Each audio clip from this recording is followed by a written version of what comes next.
defending the algorithm. The historic $1.5 billion settlement, what the Bartz versus Anthropic copyright case means for AI and creative industries. My name is Henry Sneath, and I'm your narrator. I will also provide some commentary outside of the written text in our blog. I'm a business trial lawyer in Pittsburgh, Pennsylvania, and I specialize in patent, trademark, copyright, trade secrets, and other intellectual property and AI-related business litigation. Defending the Algorithm is the title of a series that I have developed for blogs, podcasts, and hopefully video down the road. I edited this installment, and it was authored completely by Claude, AI from Anthropic Sonnet Edition 4. Claude can make mistakes, so please double-check this content if you intend to rely on it. This post relates to the recent case ruling and opinion in Bartz v. Anthropic, filed in the Northern District of California at docket number 24-CV-05417-WHA.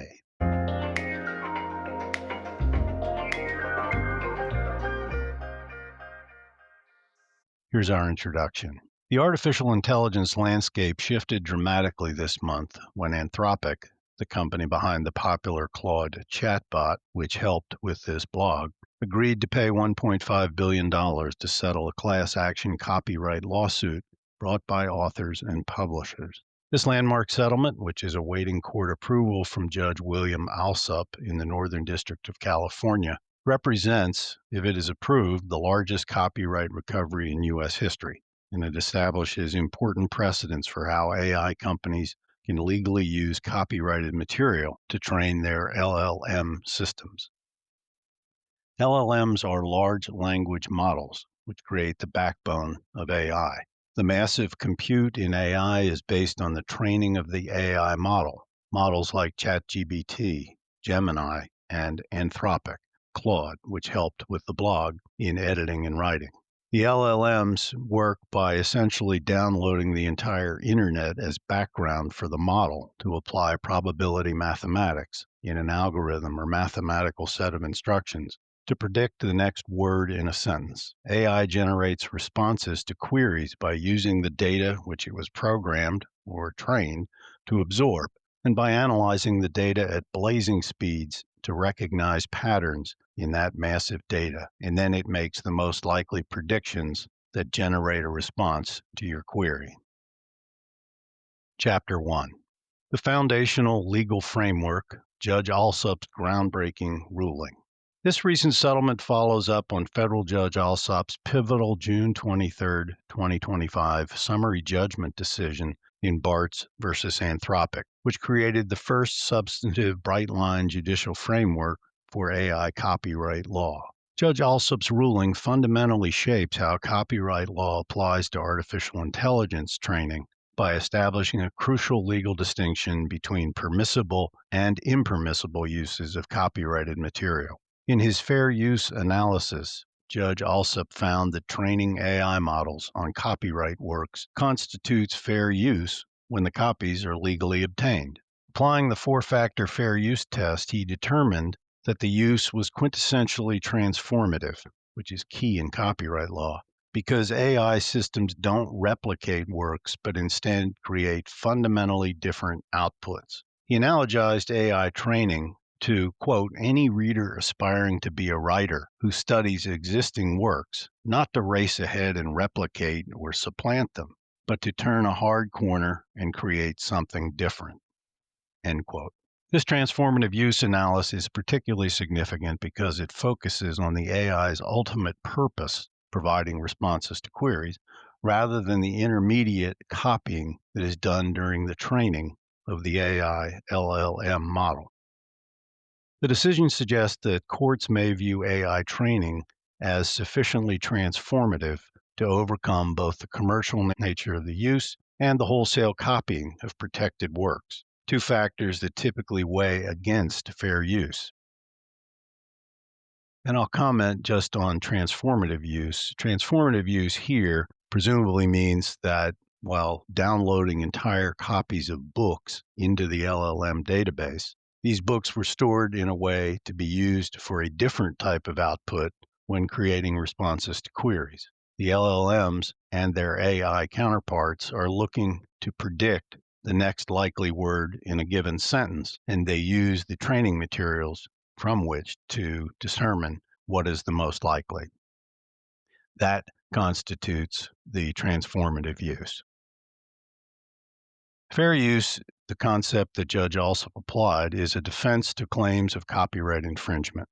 If I'm teaching at a law school class, for example, on trade secrets, which I have done, I can show the students PowerPoint slides with exact copies of copyrighted works because it's an educational use, a fair use. The same thing applies to people writing historical books or news presentations, a variety of ways that people can use copyright works in a fair and legal way, hence fair use. If you prove fair use, you defeat a claim of copyright infringement against you. Judge Alsop also addressed Anthropic's digitization of legally purchased books, ruling this too constituted fair use because the company simply, quote, replaced the print copies it had purchased for its central library with more convenient, space-saving, and searchable digital copies, end quote, without adding new copies or redistributing existing ones. Judge Alsop, however, found that certain AI training actions constitute piracy, and he denied summary judgment, and he was prepared to allow this piracy issue to go to trial. I will talk about the piracy element shortly.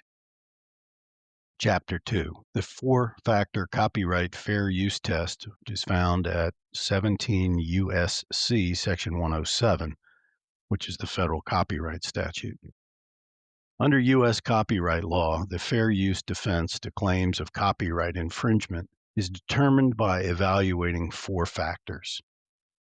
Factor 1, the purpose and character of the use, including whether it is transformative and commercial. Number 2, the nature of the copyrighted work, with factual works receiving less protection than creative ones. Factor 3, the amount and substantiality of the portion used relative to the whole work. In other words, how much was actually copied. And factor 4, the effect of the use on the market for or value of the original work. In other words, does this use dilute the value of the original copyrighted work? In the Anthropic case, Judge Alsop found that the transformative nature of AI training, in other words, creating entirely new outputs rather than simply reproducing existing works, was so compelling that it outweighed factors that typically disfavor fair use, such as the commercial purpose and the copying of entire books. That was the four-factor analysis that led him to make his decision that it was fair use to download legally obtained books that were purchased.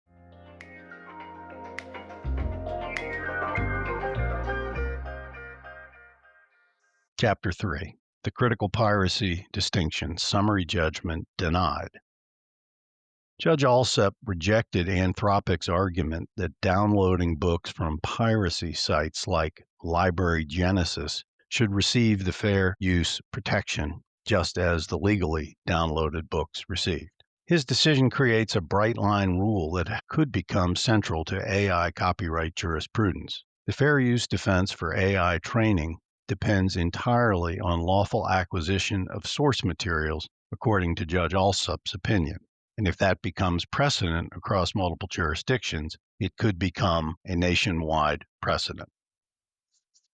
Companies cannot cure illegal acquisition through fair use claims about subsequent training purposes. The piracy sites are deemed by Judge Alsop to be sites housing pirated, in other words, illegal works, so that the use of those materials as training material is also illegal. So in other words, if someone else got it illegally and you obtain it illegally by simply downloading it, you're the bad guy just like the original pirate.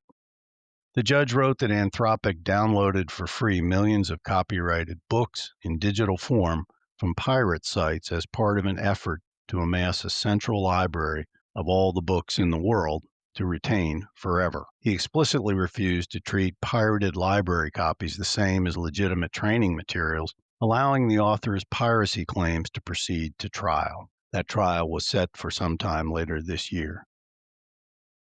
Chapter 4, the financial impact and the settlement terms. This settlement, if approved by Judge Alsup, will obviously stop the case from going to trial on the piracy claims, which Judge Alsup refused to dismiss. Under the settlement terms, Anthropic will pay approximately $3,000 per book to roughly 500,000 affected authors. The company has also agreed to delete the pirated works it downloaded from shadow libraries.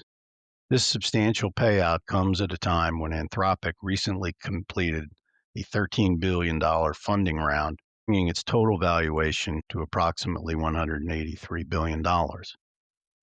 At a subsequent first hearing, to present evidence to Judge Alsup in support of him approving the settlement, he declined to approve the settlement at that time, but requested more information on the authors who will receive payments and other details about the nature of the settlement.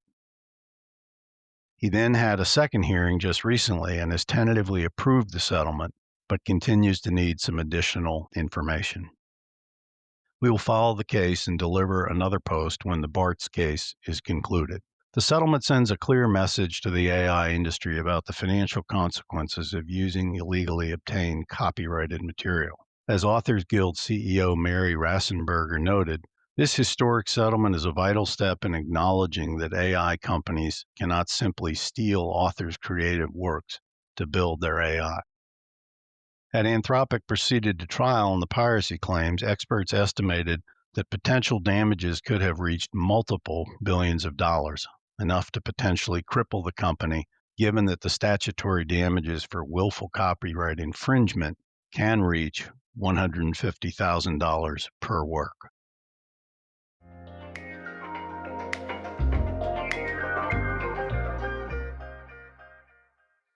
Chapter 5. Industry Implications and Future Framework for AI and Copyright. While Judge Alsup's Northern District of California ruling isn't binding nationwide, it provides the first substantive judicial bright-line guidance on AI fair use that future courts will undoubtedly reference. It's a bright line because it distinguishes between legally and illegally obtained materials used for LLM training. The decision will likely encourage more proactive and legitimate licensing arrangements on the front end, while establishing clear liability for companies using pirated training data. Industry experts view this development as the beginning of a necessary evolution toward a legitimate market-based licensing scheme for training data, rather than the end of AI innovation. In other words, it was seen as a positive business development in the AI industry, at least by most experts. This settlement agreement may encourage more licensing agreements between AI companies and content creators, fostering a sustainable ecosystem where creators receive compensation while AI companies gain legal certainty. For businesses and creators alike, this case establishes that AI companies can legally train on copyrighted works obtained through legitimate channels, while facing significant liability for using pirated materials. As the technology continues to evolve, we can expect this potential precedent to influence how AI companies source and license training data going forward.